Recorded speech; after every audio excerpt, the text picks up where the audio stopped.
Hi guys, how y'all doing? Tuesday afternoon here, Newcastle United training ground. We've had more on the Benjamin Sesko situation today, and Alexander Isak drove out of the Newcastle United training ground today after being there for about 5 hours while I was on air breaking the news about Manchester United having a bid to Leipzig for Benjamin Sesko. So it's been a bit of a crazy afternoon. More to come in the video. If you're new to the channel, please do subscribe.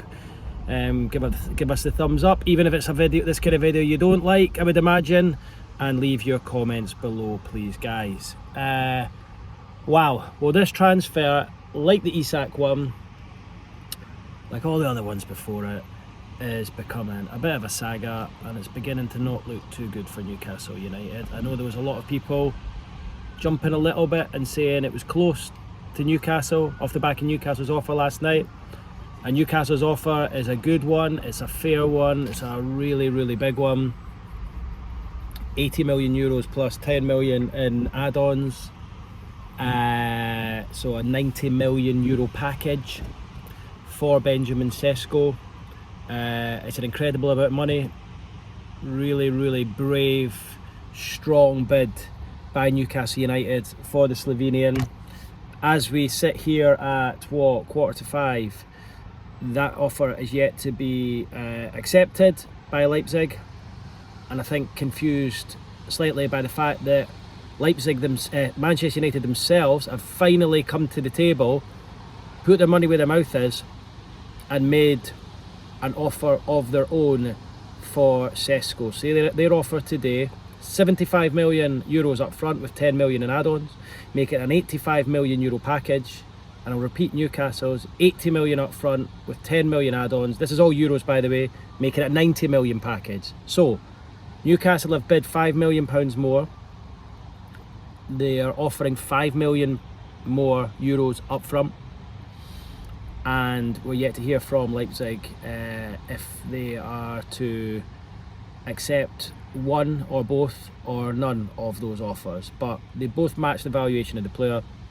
We told you on Saturday Newcastle bid first. They turned it down and said come back with a different structure to the deal.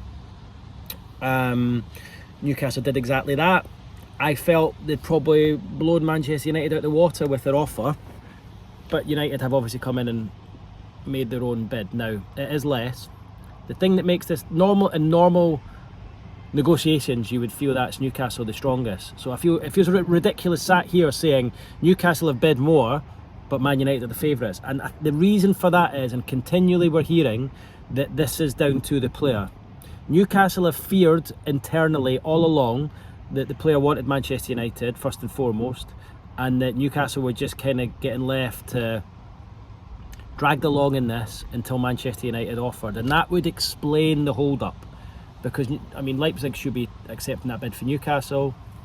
We are told that both Newcastle and Man United have verbally agreed personal terms, so they've agreed a certain amount of money that they're going to pay him. However, one source continually maintains to us at Sky Sports News that Manchester United is his favoured destination. Now, that may be because of more money being offered, bigger signing on fee.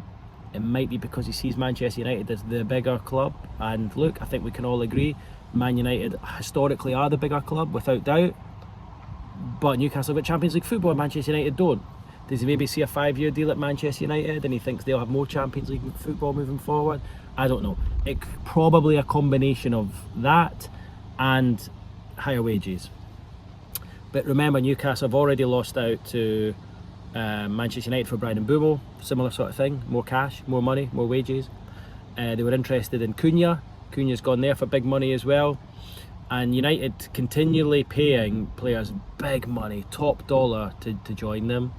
I was beginning to think this morning that perhaps Manchester United were about to exit the race for him and Newcastle's bid was going to be too much, but they've come in with a bid of their own, which is obviously just short of Newcastle's. So what happens now? Do Leipzig accept Newcastle's and turn down Manchester United's and ask them to come back for more and try and get a bidding war, knowing that the player probably wants to go to Manchester United? or do they come to a gentleman's agreement with Leipzig and say, look, we said we'd let you go if a certain club came in.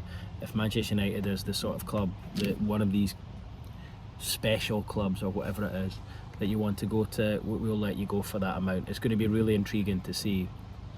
I feel for you guys as Newcastle fans. Feel for Eddie Howe, Andy Howe, Steve Nixon, Jamie Rubin, all the guys involved in this, because they've put so much time, effort and the club's money into it. Look, I think it's a really good offer. Like, I don't think you can criticise at all too much. It's not Newcastle's fault if Man United are trying to sign him as well. Remember, Newcastle actually came to the table late on this one. Man United have always had an interest. It was Arsenal originally. Man United have always had an interest, but Newcastle came to the party late due to the fact that Alexander Isak is agitating to leave. I mean, if Isak hadn't agitated to leave, you wouldn't be looking at bringing in Sesko. That would maybe be one for next summer, or you'd let pass you by this summer. But you're looking at alternatives because Isak is agitated to leave. Now, as I touched on earlier, Isak was at the training ground again today for day number 2. He was in for quite a long time as well, left at 2:30. He was in this morning, so he was on for at least 4 hours, 5 hours. Eddie Howe was not there this morning. He flew back in yesterday morning from South Korea. He's at home. I think he's due back in tomorrow. The rest of the squad are back in tomorrow. Isak was in there. There was 1 or 2 other players, and I think Bruno was in, Nick Pope was in. There's a couple of players in for a bit of treatment.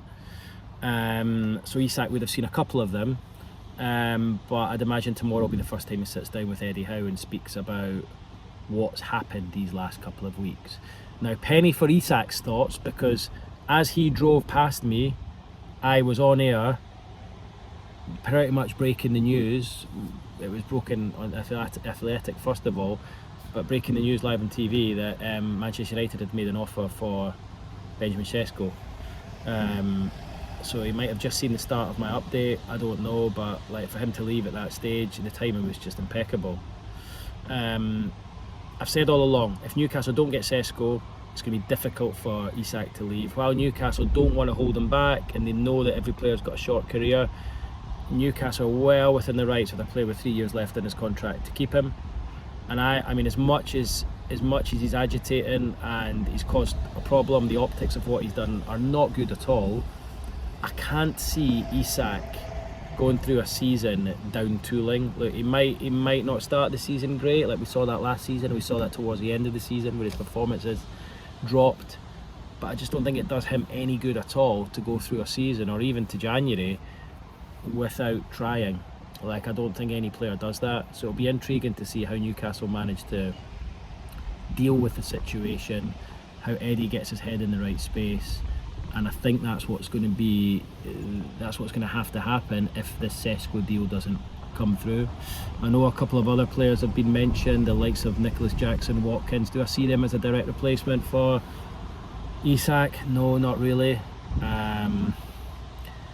It's just a messy situation, and you know, I was typing down the list of players you've missed, from Delap and João Pedro at Chelsea, Mbumo, Cunha to a lesser extent at Man United, and now potentially Sesko, Howson, Real Madrid, Ekitike, Liverpool, Trafford, Man City. You're losing out to all the Champions League clubs plus Man United and Real Madrid. Like, you're not losing, I've said this before, you're not losing out to Tottenham, you're not losing out to Villa, you're not losing out to Spurs, you're not losing out to Inter Milan, you're not losing out to Bayern Munich. Like, you're losing out to you know, the best clubs in England, the biggest players in England, and the biggest club in the world. So at least you're going after the right players, at least you're making offers, at least you are you're really trying to get them in. Whereas look at Man United here, they've just sat and waited. For what reason, I don't know, but they've waited until they thought, hang on, Newcastle are going to get him here. I think there was an internal fear from Newcastle that perhaps Sesko showing encouraging signs he wanted to join Newcastle yesterday was actually to smoke out Manchester United, and that has worked. But whether that was a tactic of his or if that's just coincidental, we must wait and see. Look, I think it's important to point out right now, he's not decided where he's going, as far as I'm aware. He has agreed personal terms at both clubs. Leipzig haven't accepted or turned down any of the offers.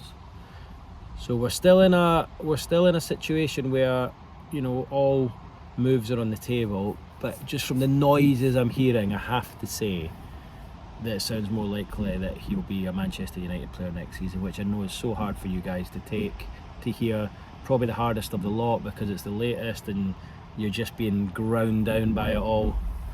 But the positive in all of this is Alexander Isak's still here, and although we know his behaviour's not been great and what he's done hasn't been great, you've still got one of the best strikers in the world here until you get someone else in. So it's not like Isak sold and then you've missed out on Sesko to Man United and you've got nobody. You've still got Isak. The Vissa thing's getting closer, Wissa should I say. I think there's a chance that could be done in the next couple of days or close to being done. Brentford have softened their stance there now. I think they're in line with getting a couple of at least 1 or 2 replacements in. So yeah, he trained on his own today away from the group. I expect things to start moving with that one soon. I don't know about yous, but I'm fed up talking about it all. Absolutely exhausted. Speak soon.